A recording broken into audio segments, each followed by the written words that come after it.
আসসালামু আলাইকুম। প্রিয় দর্শক, অন্য মঞ্চের আলাপচারিতায় আপনাদের সকলকে আমন্ত্রণ জানাচ্ছি। আজকে আসলে কি বিষয় নিয়ে কথা বলবো সেটা আসলে ঠিক বুঝে উঠতে পারছিলাম না। পরে ভাবলাম আসলে বাংলাদেশে তো এখন কোনো বিষয় নেই, শুধু একটাই বিষয় আছে। সেটা হচ্ছে এই দেশটি ধ্বংস হতে আর কতদিন। ৩০ লাখ মানুষের রক্তের বিনিময়ে যে দেশটি ২.৫ লক্ষ মা বোনের ইজ্জত, ১ কোটি মানুষের দেশান্তরিত হওয়ার বিনিময়ে যে দেশটি স্বাধীন হলো, সেই দেশে এই নোবেল ইউনুস এসে মোহাম্মদ নাম ধারণ করে, নাম কি দেখেন, মোহাম্মদ ইউনুস। মোহাম্মদ হচ্ছে মুসলমানদের শ্রেষ্ঠ নবী মোহাম্মদ, আর ইউনুসও মুসলমানদের বা মুসলমানদের আগের এক নবীর নাম ইউনুস। এবং কোরআন শরীফে ইউনুস নামে একটি সূরাও আছে, দোয়া আছে, দোয়া না দোয়া, একটি দোয়া আছে, দোয়া ইউনুস। তাহলে আপনারা বোঝেন সেই মোহাম্মদ ইউনুস আজকে এই বাংলাদেশটাকে যে জায়গায় নিয়ে গেছে, সেই জায়গা থেকে বাংলাদেশকে আর ফেরাতে পারবে বলে আমার মনে হয় না। কারণ অর্থনৈতিকভাবে সমস্ত সূচকে বাংলাদেশ নিম্নগামী। অর্থাৎ মানুষের মাথাপিছু আয় কমছে, বৈদেশিক আয় কমে যাচ্ছে, বিদেশি ইনভেস্টমেন্ট নাই, লক্ষ লক্ষ মানুষের চাকরি নেই, কৃষিতে উৎপাদন 15% কমে গেছে, গার্মেন্ট ম্যানুফ্যাকচারিংয়ে 10 নেমেছে, বিদেশের বহু দেশ বাংলাদেশে শ্রমিক নেওয়া বন্ধ করে দিয়েছে। এবং আমাদের যে প্রতিবেশী ভারতের হলদিয়া বন্দর দিয়ে আমরা ৫,০০০ কোটি টাকা প্রতি বছর রপ্তানি করতাম, সেটাও বন্ধ হয়ে গিয়েছে। এবং ভারতের সাথে যে সীমান্ত বাণিজ্য, সেটাও প্রায় আস্তে আস্তে জিরোর কোটায় চলে যাচ্ছে। এই রকম একটি অবস্থায় বাংলাদেশ নামক এই রাষ্ট্রটি 18 কোটি মানুষ নিয়ে, আপনারা জানেন যে ডেনসিটির দিক থেকে পৃথিবীতে সিঙ্গাপুরকে যদি বাদ দেন, কারণ সিঙ্গাপুর একটি নগর রাষ্ট্র, সিঙ্গাপুরের পরে বাংলাদেশের সাথে তুলনা করা যায় যে ১,৪৭,০০০ বর্গ কিলোমিটার জায়গার মধ্যে 18 কোটি মানুষ বসবাস করে, পৃথিবীর আর কোথাও নেই। চায়নাও না, ভারতও না, জাপানও না, কোরিয়াও না, America, Britain, Australia, Canada, Sweden, Norway, Denmark কোনো দেশ না। এই দেশটিকে এমন একটি জায়গায় নিয়ে গেছে এখন ডক্টর ইউনূস, সেখান থেকে মানুষের জীবন দিন দিন অধঃপাতের দিকে যাবে। যেতে যেতে এই সমাজটি ভেঙে পড়বে, সোমালিয়ার মতো মানুষের মাথা মানুষ খাবে। এখন এই মানুষের মাথা মানুষ খাক, কিন্তু প্রতিবেশীদের সাথে যে আমাদের একটা সদ্ভাব ছিল, সেই সদ্ভাবটি এখন আর নেই। এখন আমাদের ভাবটি কার সাথে? আমেরিকার সাথে। কিন্তু আমেরিকা ডক্টর ইউনূসকে পোষেও না। এখন যে বিষয়টা আমি আজকে বলতে চাই, সেই বিষয়টি হচ্ছে এই ডক্টর ইউনূস ক্ষমতায় আসার আগ থেকেই পাকিস্তানের সাথে আইএস, পাকিস্তানি যে গ্রুপ, তাদের সাথে যোগাযোগ করছিল। এবং তাদের সাথে যোগাযোগ করে বাংলাদেশ এবং ভারতের মধ্যে একটা অলিখিত চুক্তি হয়েছে। সেই চুক্তিটি হলো বাংলাদেশের মধ্যে দিয়ে ভারতের বিভিন্ন অঞ্চলে আক্রমণ করা, অর্থাৎ বাংলাদেশের ভূখণ্ড বাংলাদেশ পাকিস্তানকে ব্যবহার করতে দেবে। সেটা কোনো লিখিত চুক্তি নয়, অলিখিত চুক্তি। সেই চুক্তির কারণে পাকিস্তানের সেনাপ্রধান এবং পাকিস্তানি নেতারা বলছেন যে এবার আমরা ভারতকে পূর্ব অঞ্চলীয় পন্ড ব্যবহার করে আক্রমণ করব। আপনারা বুঝছেন তো পূর্বাঞ্চল কোনটা? এই পূর্বাঞ্চলটা হচ্ছে বাংলাদেশ। এই বাংলাদেশের ভূখণ্ড ব্যবহার করে পাকিস্তান ভারতে আক্রমণ করবে, এই রকম হুমকি ভারতকে পাকিস্তান দিচ্ছে। তাহলে পাকিস্তান যে বাংলাদেশের মাটি ব্যবহার করতে পারবে, এই যদি নিশ্চয়তা তারা না পায়, তাহলে তারা কি করে বাংলাদেশকে ব্যবহার করে ভারতে হামলা করার হুমকি দেয়? এই বিষয়টি আপনারা বোঝেন। বিষয়টা হচ্ছে এই চুক্তিটি, এই আন্ডারস্ট্যান্ডিংটি কিভাবে হলো? বাংলাদেশের ভিতরে থেকে হলো নাকি বাংলাদেশের বাইরে গিয়ে হলো? এবারে আপনারা কদিন আগে দেখলেন যে জাতিসংঘের সাধারণ পরিষদের অধিবেশনে আমেরিকাতে 160 সদস্যের বহর নিয়ে ডক্টর ইউনূস, মোহাম্মদ ইউনূস, জঙ্গি ইউনূস এবং নোবেল ইউনূস আমেরিকাতে গেলেন। সেখানে গিয়ে তিনি পাকিস্তানের প্রধানমন্ত্রীর সাথে দেখা করলেন।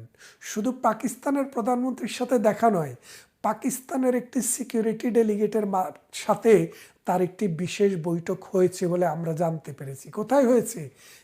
আমেরিকাতে।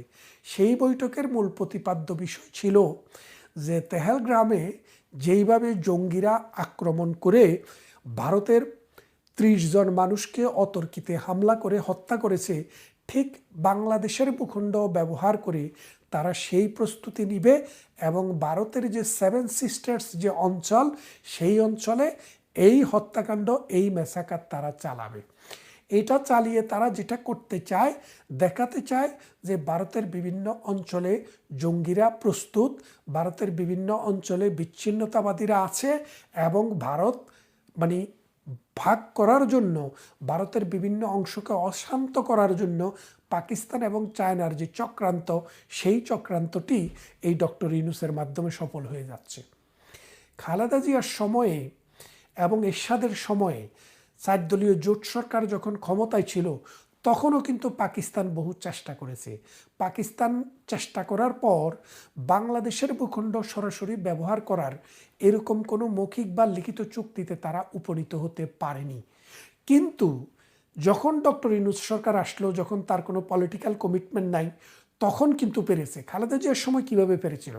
খালেদা জিয়া এবং এই 4 দলীয় জোট সরকার যখন ক্ষমতায় ছিল, জামাত সহ, তখন তারা বাংলাদেশের মাটি উলফা গেরিলাদেরকে দিত। এই আপনার অরুণাচলে, আসামে, মিজোরামে, ত্রিপুরায় যেসব বিদ্রোহীরা ছিল, এই সব বিদ্রোহী, মিজো বিদ্রোহী, তারপরে আসামের বিদ্রোহীরা, এরা কি করত? বাংলাদেশে এসে, এই নাগাল্যান্ডের বিদ্রোহীরা এসে বাংলাদেশে বিয়ে শাদী করে বাংলাদেশে থাকতো এবং চায়না থেকে এবং পাকিস্তান থেকে তাদের পাকিস্তানি জাহাজে করে এই চালানগুলো বাংলাদেশে আসতো। সেগুলা ভারতের বিভিন্ন সীমান্ত পয়েন্ট দিয়ে চোরাই পথে তারা ভারতে প্রবেশ করাতো এবং সেটা খালেদা জিয়ার সময়ে 2001 থেকে 5 সালে যখন ছিল, আপনারা জানেন 3 বা 4 সালে কিন্তু 10 টাকা অস্ত্রের একটি চালান ধরাও পড়েছিল, যেই মামলাটি এই এই এই মোহাম্মদ ইউনূসের সরকার তাদেরকে বেকসুর খালাস করে দিয়েছে। এবং পরবর্তীতে শেখ হাসিনা যখন ক্ষমতায় আসে 2008 সালে, 9 সালে ক্ষমতাটি গ্রহণ করেছেন, 8 সালের নির্বাচন হয়েছিল, তখন তিনি কিন্তু অনুপ চেটিয়া এবং পরেশ বড়ুয়াকে ধরে ভারতে পাঠিয়েছিলেন এবং বাংলাদেশের ভূখণ্ড বন্ধ করার, মানে বাংলাদেশের ভূখণ্ড ব্যবহার করার সমস্ত পথ ঘাট এবং পরিকল্পনাকে নস্যাৎ করে দেন। এইবার যখন এই ইউনূসের সরকার ক্ষমতা আসে, পাকিস্তানরা বুঝলো তাদের দোসর, তাদের বাবা, তাদের আব্বা ক্ষমতায় এসছে। এখন এই সুযোগে এই বাংলাদেশের ভূখণ্ড কিভাবে ব্যবহার করা যায়? ডক্টর ইউনূস এসে কী করলো? বলল যে পাকিস্তান থেকে জাহাজ আসলে বাংলাদেশে একটা নিয়ম ছিল, সেই নিয়মটা হলো পাকিস্তান থেকে যদি কোনো জাহাজ আসে, সেটাকে 2 বার তল্লাশি করা হবে, ডাবল তল্লাশি। কিন্তু ডক্টর ইউনূস এসে ঘোষণা দিল, তাদের সাথে একটা চুক্তি করলো যে পাকিস্তানের কোনো জাহাজ বাংলাদেশের বন্দরে আসলে এখন থেকে আর সেই রকম তল্লাশি করা হবে না। তার মানে হচ্ছে ব্লাইন্ড চেক দিয়ে দিল, ব্ল্যাঙ্ক চেক, আপনাকে ব্ল্যাঙ্ক চেক দিয়ে দিল, যত ইচ্ছা আপনি লিখে নেন। সেই থেকে বাংলাদেশে অস্ত্র আসা শুরু। এই যে তারেক রহমান বাংলাদেশে যায় না, কেন যায় না? কারণ পাকিস্তান থেকে প্রচুর পরিমাণে অস্ত্র বাংলাদেশে এসছে। 6.72 বোরের যে গুলি, যেগুলা দিয়ে জুলাই এবং আগস্টে ছাত্র তো হত্যা হয় নাই, হয়েছে সাধারণ মানুষ। এই সাধারণ মানুষ যে কিছু মারা গেছে, এই 6.72 বোরের এইসব বন্দুক, এইসব অস্ত্র পাকিস্তান থেকে এসছে। এইগুলা দিয়েই কিন্তু এই হামলাটি হয়। আগে চোরাই পথে আসতো, এখন জাহাজে করে আসছে। এই জাহাজে করে অস্ত্র আসার জন্য এই ইউনূসের সাথে প্রথমে আপনারা জানেন বাংলাদেশের প্রতিরক্ষা মন্ত্রণালয়, বাংলাদেশের পররাষ্ট্র মন্ত্রণালয় এবং বাংলাদেশের আর্মিরও একটি টিম কিন্তু পাকিস্তানে গিয়ে কিন্তু সফর করে এসছে। এর কারণ কি? পাকিস্তানের সাথে আমাদের কত বিলিয়নের বাণিজ্য? আমাদের পাকিস্তানের সাথে বাণিজ্য বিলিয়নে হিসাব করার নাই, আর পাকিস্তান যা বিক্রি করে এরকম কোনো কিছু আমাদের দরকারও নেই। আর পাকিস্তান এমন একটি রাষ্ট্র, তারা সন্ত্রাসবাদ ছাড়া, জঙ্গিবাদ ছাড়া রপ্তানি করার মতো কোনো বস্তু তাদের কাছে নেইও। আর আছে ওই সৌদি আরবে তারা চোর পাঠায়, তারা পকেট কাটে, পকেট মার করে, যার কারণে, এবং ভিক্ষাবৃত্তি করে, যার কারণে সৌদি আরবে হজ বন্ধ করে দিয়েছিল। তখন এই পাকিস্তানের পররাষ্ট্রমন্ত্রী মুসলেকা দিয়ে এসছে যে এখন থেকে পাকিস্তানিরা সৌদি আরবে হজে বা উমরাতে গেলে তারা ভিক্ষাবৃত্তি করবে না এবং চুরি করবে না। এই মুসলেকা দেওয়ার পরে এখন তাদেরকে অনুমোদন দিছে। এখন তো তাদের সাথে আবার পারমাণবিক অস্ত্র আছে দেখে একটা চুক্তি হয়েছে, ইরানের সাথে যদি লাগে যেন তারা আইসা তাদেরকে সাহায্য করে, সেটা ভিন্ন ব্যাপার, সে বিষয় নিয়ে অন্যদিন কথা বলবো। কিন্তু যে বিষয়টি আমি বলতে চেয়েছিলাম যে ডক্টর ইউনূসের সাথে এই চুক্তিটি মৌখিকভাবে হোক বা আন্ডারলাইনে হোক হয়ে গেছে, যার কারণে এখন বাংলাদেশের বিভিন্ন অঞ্চলে আপনি দেখবেন পাকিস্তানি মানুষ ঘোরাফেরা করে, পাকিস্তানি লোকদেরকে আপনি দেখবেন বিভিন্ন অঞ্চলে। প্রায় 10,000-এর মতো পাকিস্তানি বাংলাদেশে এসছে। এই পাকিস্তানিরা আসার জন্য এখন আর তাদের কি লাগে না, তাদের কোনো ভিসা লাগে না, অন অ্যারাইভাল ভিসা দেয় ওদেরকে। বিশেষ একটি বুথের মাধ্যমে বাংলাদেশে আসলে তাদেরকে অটোমেটিক তাদেরকে ছেড়ে দেওয়া হয়, তাদের ব্যাগও তল্লাশি করা হয় না। এটা গভর্নমেন্টের তত্ত্বাবধানে হচ্ছে। এবং এই ব্যাগগুলোতে কইরা, লাগেজগুলোতে কইরা অস্ত্র আসে, যেটা ওই পিআইয়ের বিমান না বাংলাদেশ বিমান, তাদেরকে আগে থেকে সিগন্যাল দেওয়া। তার মানে হচ্ছে রাষ্ট্র চাইলে কি না হয়, এখন রাষ্ট্র চাচ্ছে এই বাংলাদেশে অস্ত্র আনছে। সেই অস্ত্রের ভয়ে বিএনপির যে ভাইস প্রেসিডেন্ট তারেক রহমান তিনি বাংলাদেশে যান না। তাহলে আপনি চিন্তা করেন, অনেক দিন আওয়ামী লীগ সরকার মামলা হামলা বলছে, কিন্তু তিনি তখন যাইতে পারেন নাই, বুঝলাম। কিন্তু এখন আওয়ামী লীগ সরকার চলে যাওয়ার পরে 15 মাস 16 মাস হয়ে গেছে, তিনি এখনও যেতে পারছেন না। এর মূল কারণটি আমরা যেটা জানতে পেরেছি, অস্ত্রের ভয়, যে উনাকে ওই বেনাজির ভুট্টোর ভাইদের মতো হত্যা করা হতে পারে, সেই ভয়ে তিনি বাংলাদেশে যাচ্ছেন না। আর এই হত্যার কাজটি কে চালাবে? এই মিশনের দায়িত্ব হচ্ছে পাকিস্তানি জঙ্গিদের। এই পাকিস্তানি জঙ্গিরা চায় বাংলাদেশে চলে বলে কৌশলে জামাতে ইসলামীকে ক্ষমতায় এনে একটি কনফেডারেশন করা যায় কিনা, পাকিস্তানের সাথে ভিসাহীন এবং কোনো রকমের এই মানে ইউরোপিয়ান ইউনিয়ন যেরকম এক দেশ থেকে আরেক দেশে সরাসরি ঢোকা যায়, সেরকম কিছু করা যায় কিনা তারা সেই চিন্তা ভাবনায় আছে। এখন ভারতকে সিদ্ধান্ত নিতে হবে, ভারত কি চায়, কিভাবে চায়, কখন চায়। ভারত যদি পাকিস্তানের সাথে এই রকম চুক্তি হয়ে যেতে দেখে, আর পাকিস্তান যদি ভারতের ঘাড়ের উপরে এসে এভাবে নিঃশ্বাস ফেলে, তাহলে বাংলাদেশের যে সার্বভৌমত্ব থাকবে না, সেটা কিন্তু গ্যারান্টি দিয়ে বলা যায়। সেনাপ্রধান বলেছিল, আপনারা যদি ঐক্য না থাকেন তাহলে আপনাদের মানে সার্বভৌমত্ব থাকে না। কিসের ঐক্যের কথা বলেছে, কোন ঐক্যের কথা বলেছে, সেই জিনিসটা একটু কিন্তু খুব অনুধাবন করার বিষয়। তার মানেটা দাঁড়াচ্ছে, বাংলাদেশ 1971 সালে যে স্বাধীনতা পেয়েছে, সেই স্বাধীনতাকে ডক্টর ইউনূস বিক্রি করে এসছে। এই বিক্রি করে এই 32 নম্বর ভাঙার পিছনে ডক্টর ইউনূসের হাত। ডক্টর ইউনূসের সাথে আমরা শুনেছি তারেক রহমানেরও হাত আছে। তারেক রহমান, আপনি তো চাঁদ দেখেছেন, খুশি হয়েছেন, রোজা কিন্তু খুব কঠিন হবে, রোজার দিন কিন্তু এখনো আপনি পার করতে পারেননি। আপনার দল জাহাঙ্গীরনগর বিশ্ববিদ্যালয়, ঢাকা বিশ্ববিদ্যালয়ে অলরেডি ফেল মেরেছে, অর্ধেক ভোটও পায়নি। তার মানে বোঝেন, এই প্রজন্ম আপনাকে চিনে না, আপনাদেরকে চিনে না। আপনারা মানুষের সাথে যা করছেন, আওয়ামী লীগের সাথে যা করছেন, এখন সময় আছে।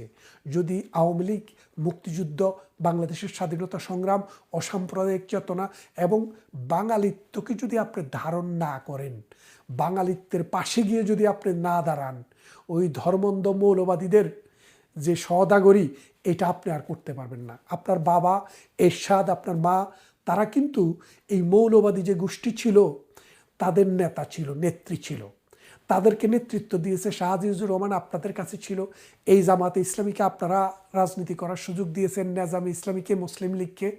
তাদেরকে সঙ্গে নিয়ে এই ধর্মভিত্তিক সাম্প্রদায়িক চেতনার পাকিস্তানের বন্ধুপ্রীতির যে রাজনীতি আপনারা করে এসছেন, সেটা এখন আর আপনাদের হাতে নেই। এটা এখন চলে গেছে জামাতের হাতে। পাকিস্তানও জামাতকে চায়। সুতরাং এখন পাকিস্তানের সাথে ডক্টর ইউনূস নানানভাবে চুক্তি করে দিচ্ছে, তাদের সাথে ভেতরে ভেতরে সব কিছু করে দিচ্ছে। আপনাকে হত্যার জন্যও কিন্তু তারা তৈরি হচ্ছে। তাই আপনার সময় থাকতে শুভবুদ্ধির উদয় যদি হয়, দেশ বেঁচে যাবে, আপনারাও বেঁচে যাবেন, বেঁচে যাবে মুক্তিযুদ্ধ এবং অসাম্প্রদায়িক চেতনা। তা না হলে আপনারাও বাঁচবেন না, দেশও বাঁচবে না, মুক্তিযুদ্ধের চেতনাও বাঁচবে না। এবং ভারত তার নিজের স্বার্থে, অর্থাৎ তার সার্বভৌমত্ব, ভৌগোলিক অখণ্ডতা রক্ষার জন্য তারা যখন সোচ্চার হবে, তখন আমাদের এই সোনার বাংলার অস্তিত্ব কোথায় গিয়ে দাঁড়াবে সে কথা ভাবলে কষ্ট হয়। আসুন আমরা সবাই আমাদের দেশকে ভালোবাসি এবং আগামী দিন যেন একটি সুন্দর নির্বাচনের মাধ্যমে মুক্তিযুদ্ধের সপক্ষের মানুষরা ক্ষমতায় আসে, সেই প্রত্যাশা ব্যক্ত করছি। ভালো থাকবেন সবাই।